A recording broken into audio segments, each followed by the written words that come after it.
Ngesa Maturu is a young career woman who finds it difficult to go shopping due to her busy schedule. She has turned to online shopping because of its convenience and access to a wide range of goods on one platform.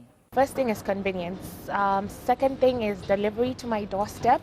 And third thing is a broad area of items that I need that are on the sites that I shop on. And thirdly is value for my money, because most of the items online are slightly discounted than going to a physical shop. Driving growth of web-based commerce in Kenya is increased internet usage, which is mainly driven by a high mobile penetration rate. The first thing is we look at, of course, internet penetration rates, which at the moment we are almost moving at 50% of the population. So we almost have 21 million people now accessing the internet. And the other thing we look at is what is it that is driving the internet access, which is mainly devices that people are using to access the internet are cheaper. The other thing that could be a barrier to e-commerce or a big driver of e-commerce is that payment solutions in Kenya are pretty good.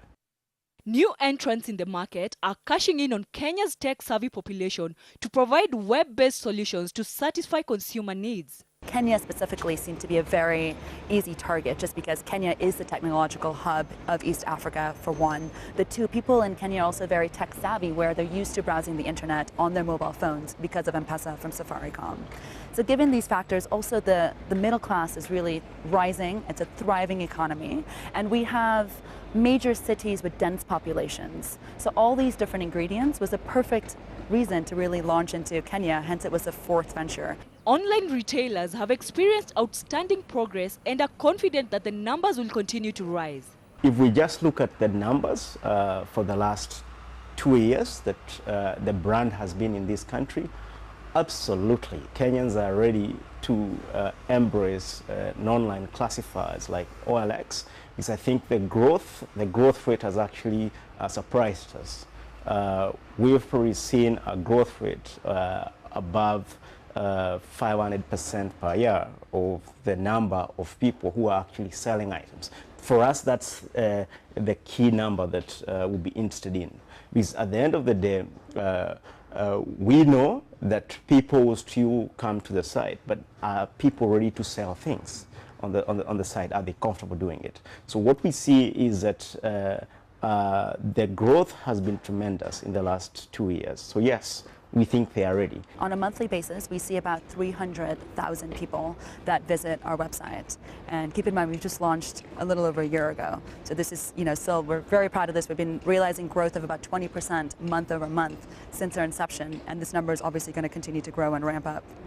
Further driving growth of e-commerce is the availability of online payment solutions and broadband penetration in the country. From a technology point of view, we already have PayPal working with Equity Bank here.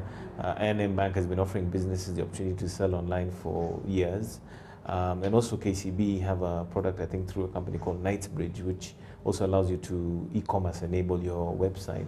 So in terms of transaction and platforms that actually enable it, it's actually available. The one thing that we've sorted out is probably broadband penetration. It's getting better. It's getting cheaper. We have more players in the market. The fiber optic cables that have been delivered in Mombasa have really helped.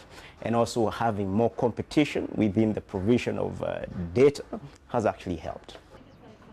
But it hasn't been smooth sailing for online retailers. One of the biggest challenges that we face in the Kenyan e-commerce market is just convincing people to actually go shop online. In the past, there's been quite a few amount of scams that have occurred, so people are not as trustworthy of the online market. So in order to overcome this challenge, what we've done is we provide our customers the option to pay cash on delivery. So we'll deliver the product, you take a look at it, and then you can pay the cash. Consumers also have their own share of worries. The first thing is finding a site you trust, because it's all about chancing. Starting with a site you've never ordered with before, you're not sure whether they'll deliver your item, especially when it comes to paying for your items beforehand. Then building that trust becomes a bit difficult, or when you have to use your credit card to shop and you're not very sure about the source or the company. So those are some of the challenges you face. Nonetheless, experts in this space remain optimistic about the future of e-commerce in Kenya. At the end of the day, if e-commerce is still less than 1%, the potential to grow is massive. And I think, like all things, once upon a time in Kenya there were less than 10,000 mobile phones. Today there are over 40 million. I think the adoption and the uptake is going to be centered around the urbanized areas of the country first, and eventually go rural. But remember, from a point of view of what I'd call possibly informal e-commerce, people using technology like M-Pesa and so forth to transact, they're already doing that. The only difference is that they're not using a website, or they're not using a more structured platform to actually do it. And I think that's where the big shift is going.